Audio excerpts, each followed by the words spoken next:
ॐ अज्ञानतिमिरान्धस्य ज्ञानाञ्जनशलाकया चक्षुरुन्मिलितं येन तस्मै श्रीगुरुवे नमः। वाञ्छकल्पतरुभ्यश्च कृपासिन्धुभ्य एव च पतितानां पावनेभ्यो वैष्णवेभ्यो नमो नमः। हे कृष्ण करुणा सिंधु दीनबंधु जगतपते गोपेश गोपिका कांत राधा कांत नमोस्तुते। तप्त कांचन गौरांगी श्री राधे वृंदावनेश्वरी वृषभानुसुते देवी प्रणमामि हरिप्रिये। हरे कृष्णा कृष्णा कृष्णा हरे हरे, हरे राम राम राम हरे हरे। सो कथामृत के इस नए सत्र में सभी का स्वागत है। जय श्री कृष्णा, हरे कृष्णा। कृष्ण की बहुत सुंदर मधुर छद्म लीलाएं, छद्म लीला माने जिसमें उन्होंने अलग अलग भेष धर के और गोपियों को रिझाया है। कभी बरसाने गए हैं, कभी राधा रानी से मिलने गए हैं और कभी रूठी हुई राधा को मनाया है। तो इस प्रकार की बहुत सारी लीलाएं हैं। एक आध बार तो ऐसा भी वेश बनाया है कि जब वो गोपियों को मथुरा जाने से रोकते थे और फिर वो एक भेष बना लेते थे। ये सिर्फ गोपियों की तरह का लीला है। कुछ ऐसे भी कथाएं हैं जिनमें उन्होंने यशोदा मैया के साथ की उनकी जो चटपटी लीलाएं हैं वो अलग है। वो उनको मैं छद्म लीला में नहीं गिनूंगी। ये अलग एक रस है, एक माधुर्य रस में कुछ लीलाएं हैं जो बहुत ही मनमोहक है। दूसरी भी बहुत है, चटपटी चतुर और माखन चोरी की जो लीलाएं हैं, उनकी मस्खरी करने वाली बाल लीलाएं, उनका भी शायद अगले हफ्ते हम कुछ उनमें से कुछ 2-3 लीलाओं को लेंगे। तो सभी का स्वागत है and without any delay let's get into the story type of it. So पहले भी मैं सभी से बता चुकी हूँ कि कृष्ण जो है वो सबसे अलग क्यों है। क्योंकि बाकी जो भी भगवान के अवतार हुए हैं उनमें से कृष्ण में 4 जो गुण हैं वो एक्स्ट्रा हैं। बाकी सब में 64 कलाएं, 60 कलाएं हैं, किसी में और कम है, परंतु कृष्ण में पूरी की पूरी 64 कलाएं हैं और 4 जो एक्स्ट्रा है, more than 60 which the others have.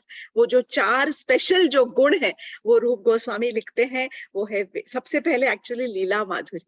तो लीला माधुरी मतलब जिस प्रकार उनकी लीलाएं हमारा मन मोहती है और उनकी एकदम एकदम ट्रांसेंडेंटल, बहुत ही अलग स्तर की जो लीलाएं हैं, वो कोई भी और अवतार की लीलाओं में इतना रस और इतना माधुर्य, इतनी सुंदरता वो लीलाओं में नहीं है जितना कि कृष्ण लीलाओं में है। तो आज हम मेनली उस लीला माधुर्य के बारे में थोड़ा सा हम देखने वाले हैं। तो कृष्ण में वो क्या खास है?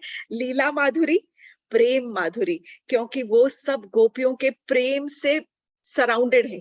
मतलब उनको घेरा हुआ है, गोपियों के प्रेम से वो घिरे हुए हैं इतना। और वो गोपियों का जो प्रेम है वो माधुर्य रस महाभाव में आता है। वेणु माधुरी, क्योंकि वो एक इकलौते हैं जो वेणु बजाते हैं। और रूप माधुरी, क्योंकि उनके रूप की सुंदरता, अभी हम लीला माधुरी की जब हम कथा सुनेंगे तो उसमें हमें पता चलेगा कि किस प्रकार वो कोई भी रूप बनाते थे और उनका जो रूप था, स्वरूप कैसा भी हो, पर उनका जो रूप था उस पर ही गोपियां ऐसे ही मोहित होकर यूं ही उन्हें बैठकर देखती रहती थी और निहारती रह जाती थी। तो ये जो 4 स्पेशल कलाएं हैं, ये कृष्ण की कलाएं सबसे अलग और सबसे डिफरेंट है। इसीलिए वो कृष्ण है, इसीलिए वो पूर्ण पुरुषोत्तम भगवान कहलाते हैं, क्योंकि वो पूरे 64 कलाओं से युक्त है। तो पहली कथा ये आती है, पहली माने बहुत सारी है, पर आज की जो पहली कथा है वो ऐसी आती है कि, एक मिनट, सब गड़बड़ हो जाता है मेरा यहाँ पे, मुझे कंप्यूटर में ऐसी आती है कि एक बार कृष्ण एक बहुत सुंदर गोपी का रूप धारण करके और पहुंचे वृषभानु महल में। वृषभानु के महल में बरसाना में एक सुंदर गोपी का रूप धारण करके कृष्ण पहुंचते हैं। राधा रानी ने उन्हें देखा और उनके रूप से बहुत बहुत मोहित हो गई। जैसा कि मैंने कहा, कृष्ण कोई भी रूप धरे, उनकी जो मोहकता है उनके स्वरूप को, वो कैसे अपने आप को छुपा सकते हैं? वो तो कृष्ण है। कृष्ण का जो रूप माधुरी, जैसे मैंने कहा, इट्स यूनिक एंड मनमोहक। तो गर्ग मुनि ने ब्रह्म संहिता में इस जो कृष्ण जो गोपी बनकर आई है उसका बहुत सुंदर वर्णन किया है इस गोपी स्वरूप का। And in lots of words, बहुत डिटेल डिस्क्रिप्शन है कि कमर में करधनी है और इतनी सुंदर है, सांवली सखी है, और उन्होंने इस प्रकार से लहंगा पहना है, जो जेवर पहने हुए हैं, गले में माला है, नाक में नथ है, और बहुत ही सुंदर उनके पूरा, और किस तरह से वो महल में प्रवेश करती हैं। और महल में जब प्रवेश करती हैं तो देखती हैं कि राधा रानी जो है वो अपने कुंजों में टहल रही हैं, और तब उनकी सखियां लेकर आती हैं कि देखिए नई सखी आपसे मिलना चाहती है। तो राधा रानी तो एकदम प्रेम स्वरूपा, और उन्होंने जाके तुरंत उस सखी का आलिंगन किया और बोली, अरे सखी, तू तो इतनी सुंदर है, और तुझे तो छूते ही मुझे पता नहीं ऐसे क्या रोमांच सा मेरे शरीर में उत्पन्न होता है। आ जरा बैठ, तू मेरे साथ बैठ, मेरे साथ मैं टहलना चाहती थी पर अब तू मेरे साथ यहीं बैठ, आज पूरा दिन हम बातें करेंगे, झूला झूलेंगे और कुंजों में टहलेंगे। तो गोपी बोली, हाँ हाँ, मैं इसीलिए तो आई हूँ, बहुत दिनों से तुम्हारे नाम की चर्चा सुनी थी, आज कहा कि तुम्हारे दर्शन भी कर लूं, ये सोचकर मैं तुमसे मिलने चली आई। तो दोनों साथ में कुंज में बैठ जाती हैं, और राधा रानी उनसे पूछती है, अच्छा गोपी, ये तो बता कि तू अपने बारे में कुछ बता, तेरा नाम क्या है, तू कहाँ से आई है? तो वो गोपी कहती है, मेरा नाम है गोप देवी।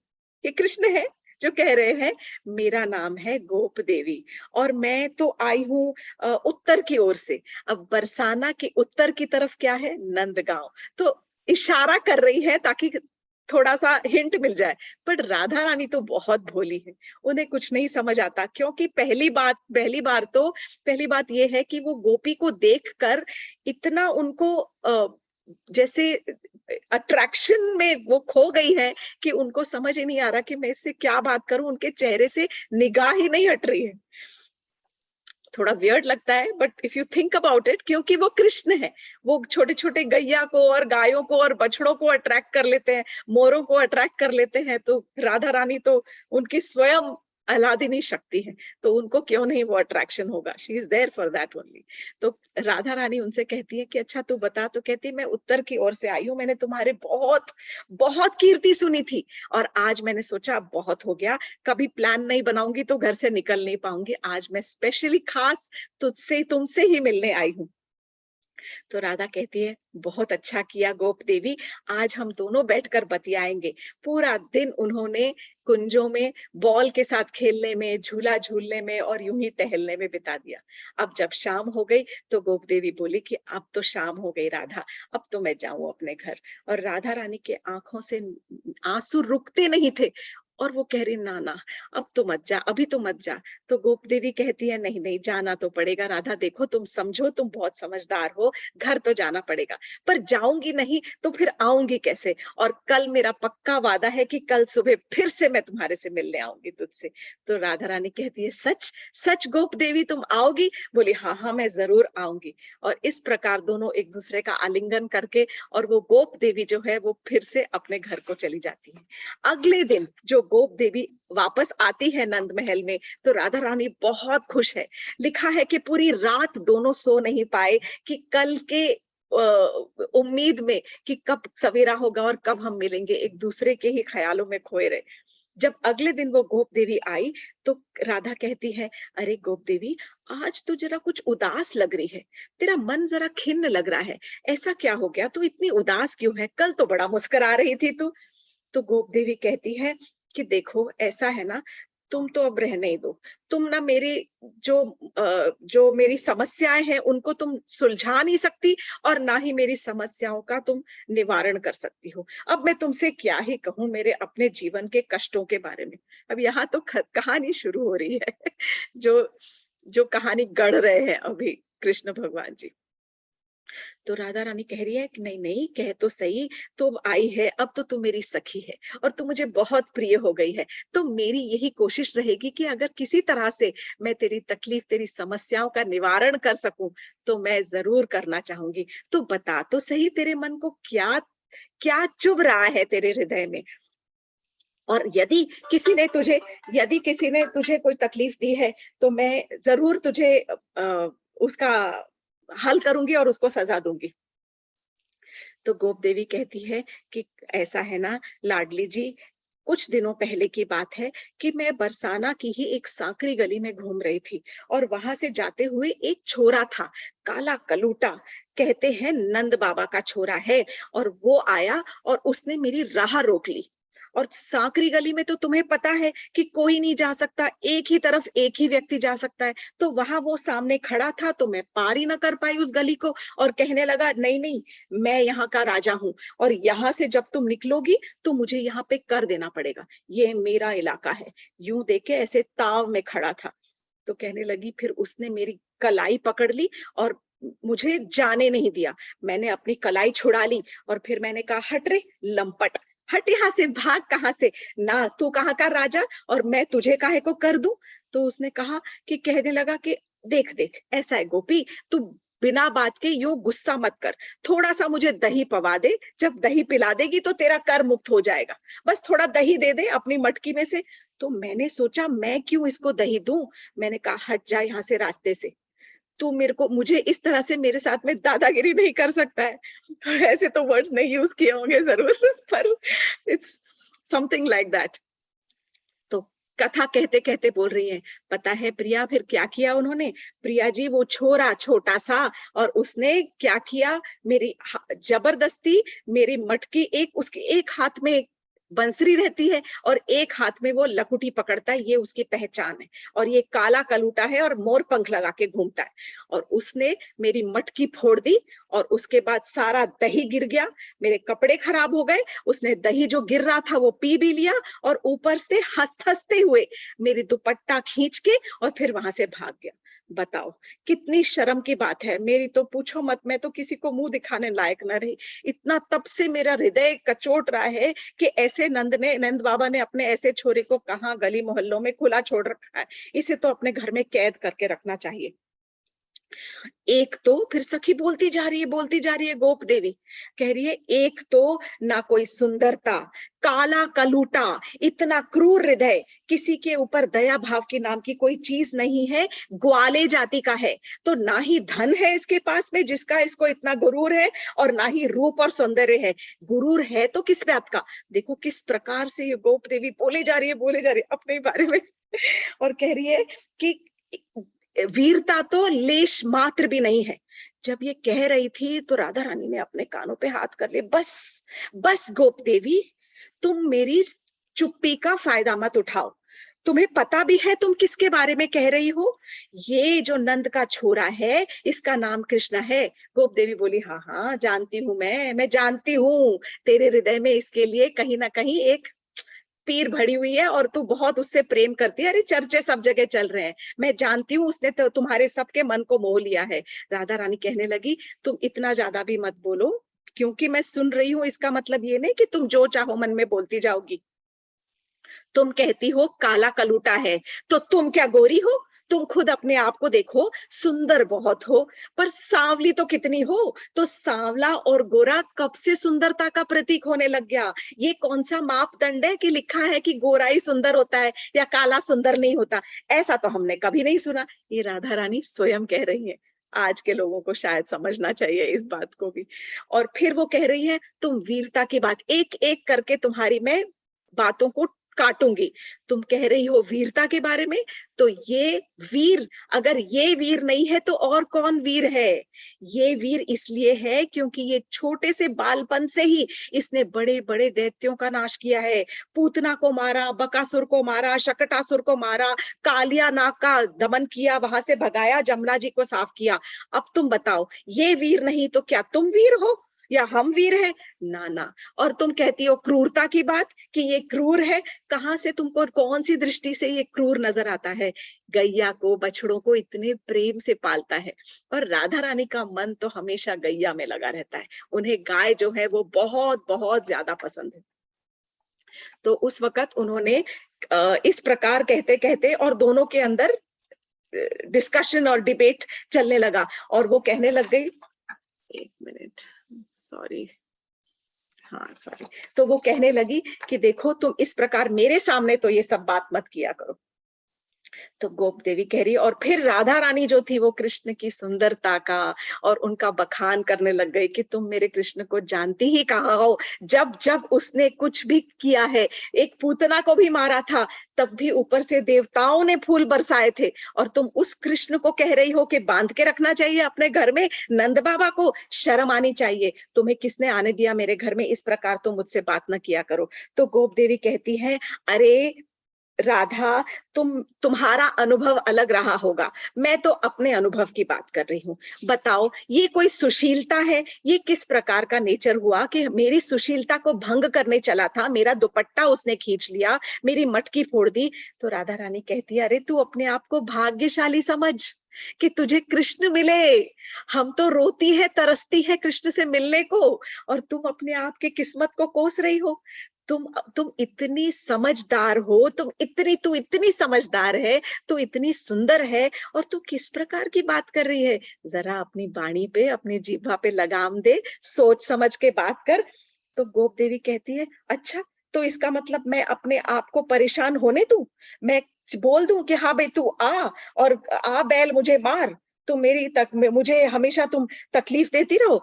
तो राधा रानी बोली, देख अब थोड़ा ना ज्यादा हो रहा है। बोले, गोप देवी कहती, मैं जानती हूँ कि तू उससे प्रेम करती है, इसीलिए तेरे मन में उसके लिए इतना बड़ा हृदय है, तो सब उसकी गलतियां माफ। अगर इतना ही प्रेम है और तुझे अपने सच्चे प्रेम पर पूरा भरोसा है, तो तू उसको बुला के दिखा। अगर तेरा प्रेम सच्चा है और तू मुझे आवाज लगाएगी और कृष्ण आएगा, तब मैं मानूंगी। ये सब ढोंग कर रखा है, तेरा प्रेम होगा पर उसको कौन है तेरे से लगाव। राधा रानी कह रही है, गोपी आज तो मैं तुझे बता ही दूंगी, आज तो मैं तुझे दिखाऊंगी। तो बोले, अच्छा लगी शर्त? बोले, हाँ, सच्चे प्रेम की शर्त लगी। अब शर्त लगी है राधा में और गोप देवी में, और गोप देवी कौन है? कृष्णा। तो राधा कह रही है, यदि अगर कृष्ण आए, और अगर आए तो क्या दोगी? तो कहती है कि यदि वे आए तो मैं समझ लूंगी कि तुम्हारा प्रेम सच्चा है, और मैं यहाँ से चली जाऊंगी। और बोले, यदि नहीं आए तो? गोप देवी कहती है, यदि वो नहीं आए तो फिर मेरा धन, मेरा भवन और मेरा शरीर मैं तुम्हारे नाम कर दूंगी। गोप देवी, तुम जैसे कहोगी वैसे मैं रहूंगी। अब राधा रानी जो थी वो आसन जमा कर और ध्यान में बैठ गई, और ध्यान लगाकर वो कहने लग गई, कृष्ण भगवान जी के अलग अलग नामों का नाम लेने लग गई। तो कहते हैं, ये राधा रस सुधा निधि में ही दिए हुए हैं कि राधा रानी ध्यान लगाकर आंखें बंद करके कृष्ण का नाम पुकार रही है। श्यामेति सुंदरेति मनोहरेति, श्यामेति सुंदरेति मनोहरेति, कंदर्प कोटि ललितेति सुनागरेति। तो इसकी आचार्यों ने टीका इस प्रकार किया है कि श्यामेति, सबसे पहले उन्होंने आवाज लगाई, हे श्याम।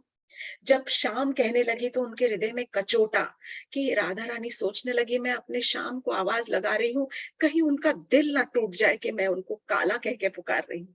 तो उन्होंने तुरंत कह दिया, सुंदरेती, मतलब वो शाम जो सुंदर भी है, तो मेरे श्याम सुंदर, इस प्रकार आवाज लगा रही है। फिर उनके मन में कहा, सुंदर तो बहुत सारी चीजें होती हैं, सुंदर तो पुष्प होते हैं, सुंदर तो गैया होती है, सुंदर तो बहुत सारे लोग भी होते हैं, पर ऐसी सुंदरता किस काम की जो मन को ना हर ले, जो मन का हरण न कर पाए, उस सुंदरता का कोई लाभ नहीं। तो हे श्यामेति सुंदरेति मनोहरेति, तो मन को हरने वाले जो श्याम सुंदर है, इस प्रकार वो नाम लगा रही है, और वो आंखें बंद करके बैठी है। गोप देवी इस प्रकार उनको सामने निहार, गोप देवी राधा रानी को कृष्ण का नाम पुकारते हुए देख रही है कि किस प्रकार ये कृष्ण का नाम बुला रही है। और कृष्ण का नाम बुलाते बुलाते राधा रानी के आंखों से, नेत्रों से अश्रुओं की धारा बह निकली। और यहाँ पर जो गोप देवी जो कृष्ण बने वहां पर बैठे हैं, उनके शरीर में इस प्रकार रोमांच उत्पन्न होने लगा। देखिए, प्रेम में बहुत शक्ति। तो जिस प्रेम की शक्ति से, भक्ति से राधा रानी अपने कृष्ण को पुकार रही थी, वहीं पर बैठे बैठे जो श्याम सुंदर थे, उनके शरीर पर रोमांच उठने लग गया। उनका शरीर जो था वो प्रेम से कांपने लग गया। अब उनको लगा, अब तो मेरा यहाँ पर पोल खुल जाएगी और मेरी बैंड बढ़ जाएगी। और तब उस समय जब इतने रोमांच से राधा रानी, जब उनके जो आवाहन करने की जो तीव्रता थी, जिस प्रकार जैसे जैसे वो बढ़ती गई, वैसे वैसे कृष्ण अपने आप को रोक नहीं सके और तुरंत उन्होंने कृष्ण का रूप लेके, जैसे ही पल भर के लिए, क्षण भर के लिए राधा रानी की पलकें बंद हुई, तुरंत उन्होंने वो भेष हटाकर और कृष्ण का रूप ले लिया और कृष्ण का रूप लेकर और कहने लगे, अरे राधे राधे, तुम मुझे पुकार रही हो, देखो मैं आ गया। राधा रानी ने आंखें खोली और इस प्रकार वो कृष्ण को देखने लगी।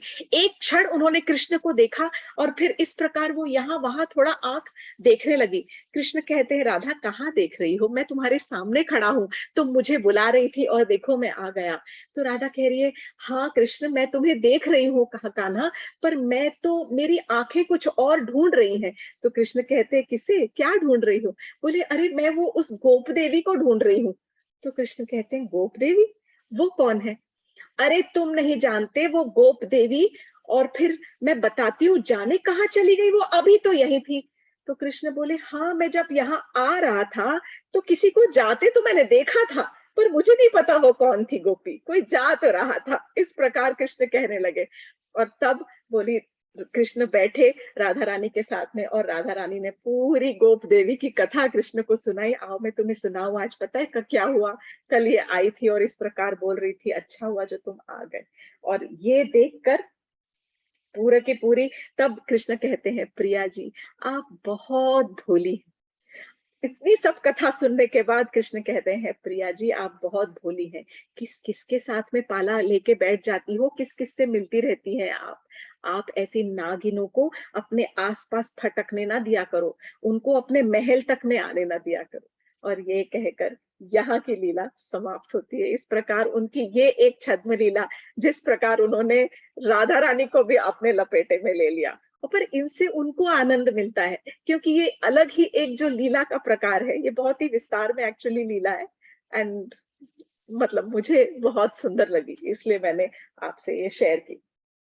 ये कहा गया है कि ये जो लीला है, ये भाद्र शुक्ल की एकादशी को घटना घटी थी, और आज भी इस लीला को वृंदावन में, ब्रज में इसकी चर्चा जरूर की जाती है। तो भाद्र की शुक्ल एकादशी माने जो अगला महीना आएगा श्रावण के बाद भाद्रपद, उसकी जो शुक्ल की एकादशी है, उस दिन ये लीला घटी थी। अब मैं आपको एक बहुत ही और सुंदर सी कथा और सुनाने जा रही हूँ। तो ऐसा है कि एक बार कृष्ण ने एक सुनारन का रूप है, एक ज्वेलरी बेचने वाली जो गोपी बनकर, और वो आए बरसाना की गलियों में अपना झोला लटका के और टहल रहे हैं और आवाज लगा रहे हैं, अरे चूड़ियां ले लो, नथ ले लो, करधनी ले लो, मांग टीका ले लो, पायल ले लो, बिछिया ले लो, देखो मैं कितनी सुंदर सुंदर चीजें लेके आई हूँ, सुंदर सुंदर आभूषण लेके आई हूँ। सुन के सारी जो सखियां थी, गोपियां थी, सब जितनी नारियां, बहुत सारी नारियां जमा हो गई बरसाना की गलियों में। जब वहां जमा हो गई और सब, अरे सखी कहाँ से आई हो तुम? और बोली, अरे अरे मेरे बारे में ना पूछो, चलो मैं तुमको दिखाती हूँ क्या क्या मेरे पास है। तो एक जो बड़ी उम्र की गोपी थी, चल आजा तू मेरे को, मैं तुझे अपने घर ले चलती हूँ और घर में बैठकर शांति से एक एक आभूषण दिखाना। तो बोलने लगी, मेरे हाथ में इतना जादू है, मेरे हाथ से जो कोई पायल मैं जिसको पहनाऊंगी, वो अपने प्रियतम को अपने वश में कर लेगा, वो उसका प्रियतम उसके प्रेम पाश में बंध जाएगा। तो गोपियां सोचने लगी, हाय काश इनके हाथ से मैं पायल बंधवाऊं तो कृष्ण हमारे वश में हो जाए। इस प्रकार सबके हृदय में यही बस घूमता रहता था, पर क्या करे। फिर बोले, अच्छा दिखा तो सही। अब सब वो देखने लग गई और फिर बस बात कर रही है, पर बात करते करते सब पूछ रहे, अरे तू सुनारन तू तो बड़ी सुंदर है। अब कृष्ण है, लीला माधुरी, जैसे मैंने कहा था रूप माधुरी, लीला के अंदर तो सबसे पहले रूप माधुरी आ ही जाता है। उनका इतना मनमोहक रूप है, मनहर स्वरूप है श्याम सुंदर का। तो वो देखने लगी, तू तो बड़ी सुंदर है। तो सुनारन ने झट घूंघट कर लिया, अरे नजर ना लगाओ मोहे, ऐसे कहकर घूंघट कर लिया। बोले, तुम सबकी बुरी नजर लग जाएगी, नजर ना लगाओ, देखना है तो मेरे आभूषणों को देखो, मेरे से बात मत करो, मेरी तरफ ना देखो। तो एक बड़ी सी गोपी बोली, अच्छा ला दिखा क्या है तेरे पास में। तो उसके बाद एक एक चल करके जब वो दिखाने लगी, तो वो सुनारन कहती है, बड़ा गला सूख गया, सुबह से चिल्ला चिल्ला के थक गई, धूप में और काली हो जाऊंगी तुम्हारे बरसाने में। यहाँ तो सुबह से घूम रही हूँ भटक के और एक भी बिक्री ना हुई। बड़ा गरीबों का दरिद्र गांव है तुम्हारा बरसाने। मैं तो सोची थी कि सुबह से जो सब मैं लेके आई हूँ सब बिक जाएगा।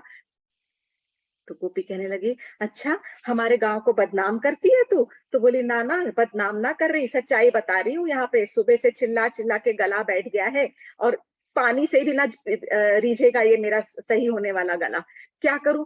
एक भी चीज, खाली बस दिखा दिखा दिखा दिखा करते हैं, कोई कुछ एक चीज नहीं खरीदती। मैं तो कभी ऐसे गलियों गलियों में कभी घूमती ही नहीं, गांव की गलियों में। मैं तो बड़े बड़े भवनों में जाती हूँ, रानियों के महलों में जाती हूँ, और वहां पर मैं उनको जो भी ये आभूषण है, मेरे सुंदर सुंदर हाथ के बने हुए आभूषण, मैं उनको बेचती हूँ, और मेरा यूं ही बस बिक्री हो जाती है।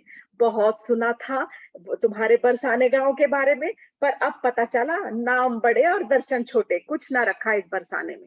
गोपियों का दिल टूट गया। गोपियों ने कहा, अच्छा ये तो बहुत गलत कह रही हो, ऐसा तो कुछ नहीं है। तुम कभी भानु महल नहीं गई? हमारी हम शायद ना ही खरीदे। बोले, हाँ हाँ, तुम्हारी तो औकात ही कुछ नहीं है, देख ली तुम्हारे बरसाने की सारी औकात, कुछ औकात नहीं है तुम्हारी खरीदने की। तो एक गोपी को बहुत गुस्सा आया, बोली, चल अभी के अभी मैं तुझे भालू महल लेके चलती हूँ। हमारी लाडली जी तो इतने सुंदर सुंदर आभूषण पहनती है, और तेरे जो आभूषण देखेंगी तो वो सारा का सारा मिनटों में सारी की सारी तुम्हारी बिक्री करा देंगे, और सारे आभूषण तुमसे ले लेंगे।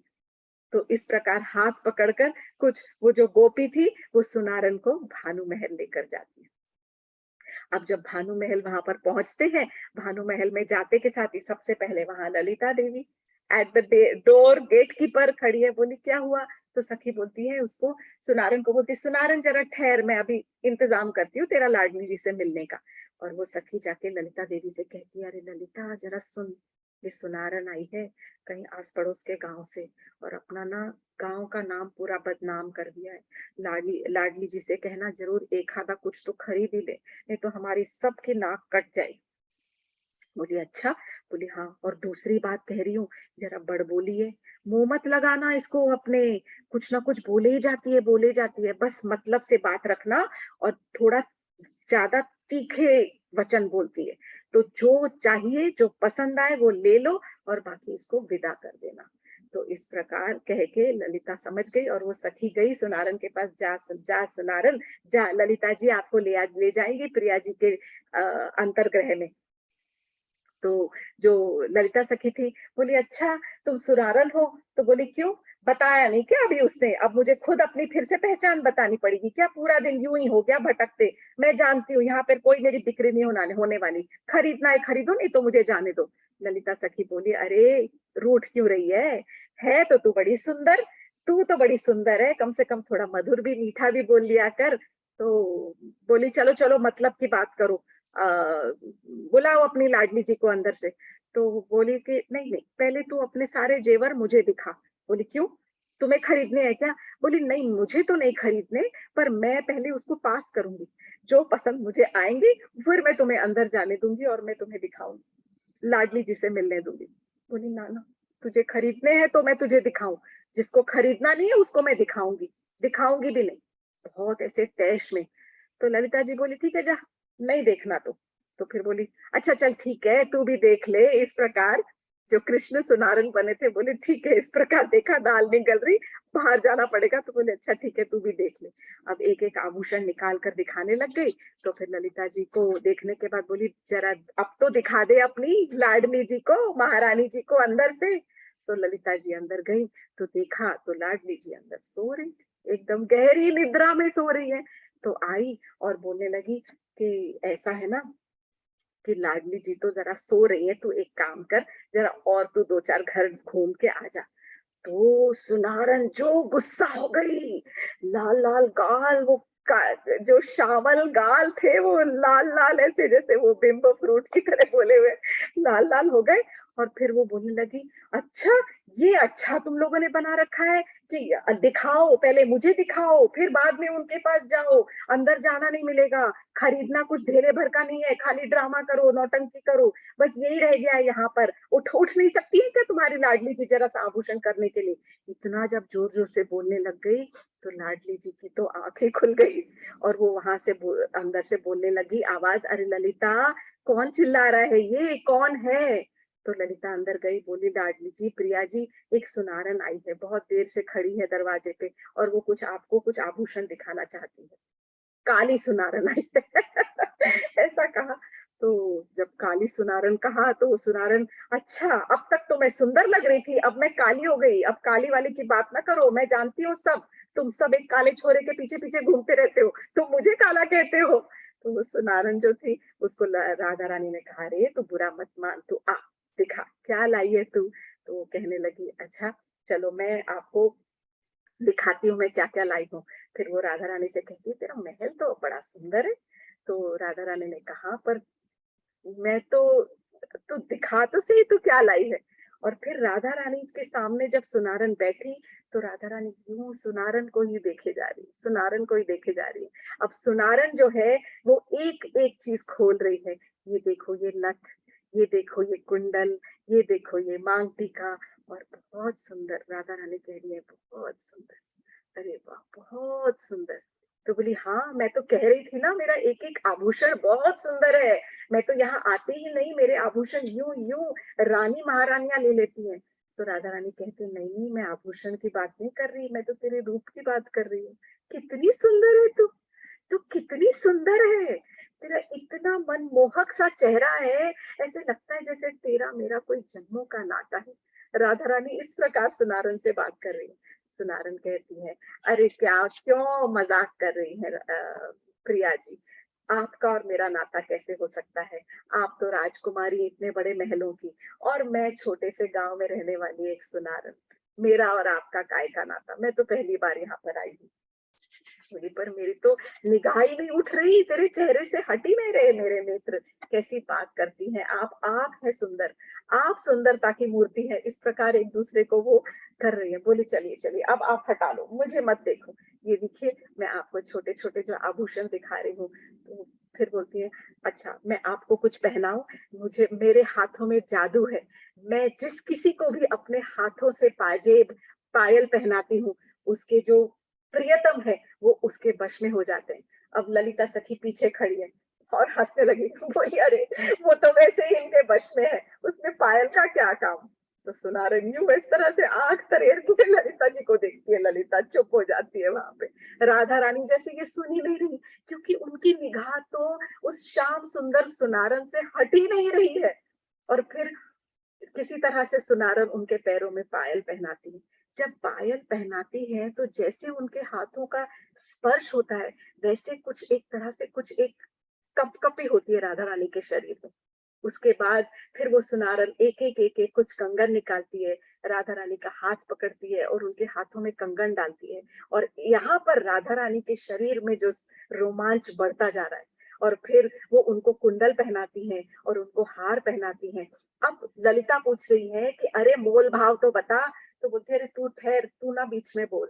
फिर राधा रानी कहती है, हाँ ठीक तो कह रही है ललिता सखी, तू जरा मोल तो बता, इसका मोल भाव क्या है, इसकी कीमत क्या है, मैं नहीं इतना खर्च कर पाऊं तो। बोलिए, आप इतनी बड़ी महल की महारानी राजकुमारी, आपके लिए क्या मोल भाव। मोल भाव ये है कि जो मैं मांगूंगी वो आपको देना पड़ेगा। तो बोली, ये थोड़ी कोई बात होती है। तो बोली, अरे आप पहनो तो सही, और जो अच्छी चीज की कीमत ही क्या है, जो अच्छी चीज है वो तो बेशकीमती होती है, तो जो मैं मांगूंगी वो आप दे देना। तो राधा रानी कहती है, ठीक है चल, जो तू मांगेगी दूंगी, जो जो तुझे चाहिए होगा वो मैं दूंगी। इस प्रकार कृष्ण ये लीला कर रहे हैं और एक एक आभूषण राधा रानी को बड़े प्रेम से पहनाए जा रहे हैं। और जब वो पहना रहे हैं तब उस समय राधा रानी के जो स्पर्श से उनको लग रहा है कि अरे कुछ मेरे शरीर में रोमांच सा उभरता जा रहा है। तब उस समय जो श्याम सुंदर सुनारन है वो राधा रानी के चरणों को पकड़ लेती है और पकड़ कर कहती है कि हे राधा, हे राधा, मुझे मोल इसका केवल ये चाहिए कि मुझे हमेशा अपने चरणों का दास बना लो। जब वो कहते हैं अपने चरणों का दास बना लो, तो सडनली कृष्ण के कुछ लगता है कि दास, ये तो सुनारन है, ये दास कैसे कह रहे हैं। और फिर उनको एहसास हो जाता है कि ये तो कृष्ण है, और सुनारन के आंखों से आंसू बह रहे हैं और राधा रानी के शरीर में रोमांच उत्पन्न हो जाता है।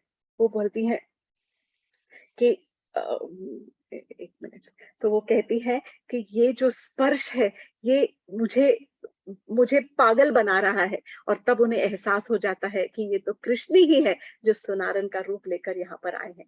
दोनों एक दूसरे का हाथ पकड़ते हैं और बस एक दूसरे की ही आंखों में निहारे जाते हैं। और इस प्रकार यहाँ पर जो है कृष्ण का जो ये छद्म वेश, सुनारन का वेश बनाया हुआ जो आए थे, वो उनकी जो पोल है वो वहीं पर खुल जाती है, और फिर वहीं पर जो है राधा कृष्ण का आलिंगन कर लेती हैं और कहती हैं, हे प्रभु, ये आप किस वेश में आए हो?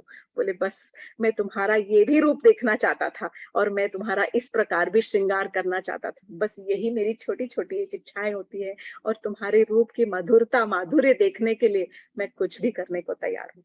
कृष्ण भगवान ने कई प्रकार के छद्म रूप धरे हैं, कभी मनिहारी बनकर, कभी नाविक बनकर, कभी बहुत बहुत तरह तरह की उन्होंने लीलाएं की हैं। कभी एक और कथा मैं अगली बार सुनाऊंगी, एक ज्योतिषी बनकर भी आए थे वो, जोगी जी बनकर वो बैठे थे। तो we have the time, so I think it's time for us to, so ये जो दो कथाएं हैं ये बहुत बहुत ही सुंदर है।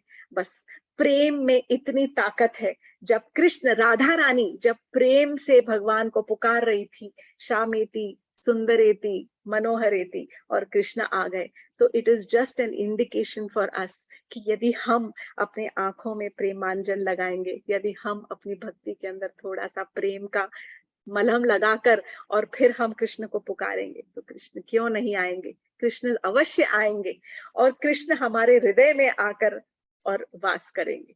It is only our devotion and our love, जिस भाव से हम अपने कृष्ण को याद करते हैं। तो अलग अलग जो संप्रदायों में अलग अलग, कहीं पर माधुर्य रस को ज्यादा भाव दिया गया है, कहीं पर वात्सल्य रस को ज्यादा महत्व दिया गया है, कहीं दास्य रस को, कहीं साख्य रस को। किसी भी एक रस को या पकड़े आप, लेकिन यदि आप कोई भी रस में, हम तो दासत्व में बिलीव करते हैं कि हम तो केवल कृष्ण के भक्तों के दास, अनुदास अनुदास, लेकिन कोई कोई संप्रदाय में वात्सल्य रस को बहुत भाव दिया गया है, और ये कहते हैं कि यदि जिस प्रकार एक बच्चा अपनी माँ को रुदन करते हुए पुकारता है, उस तीव्रता से यदि हम पुकारेंगे तो माँ भागते हुए आती है, सब काम छोड़कर। कृष्ण हमेशा भाग के आएंगे, हमें हमारा उद्धार करने के लिए, हमें सही राह दिखाने के लिए, जब जब दुविधा हो। और वो तो रोज होती है, कई बार होती है दिन में। जब जब दुविधा हो, तब सच्चे मन से कृष्ण का आश्रय लीजिए, कृष्ण की शरण लीजिए, भगवान को याद कीजिए, अपने इष्ट देव की शरण लीजिए, that is the right word. और अपने गुरु को प्रणाम करते हुए, अपने गुरु के तरफ के प्रति कृतज्ञता व्यक्त करते हुए, अपने प्रभु को यदि आप स्मरण करेंगे, वो जरूर आपके ऊपर अपनी कृपा बरसाएंगे। Hare Krishna, thank you very much.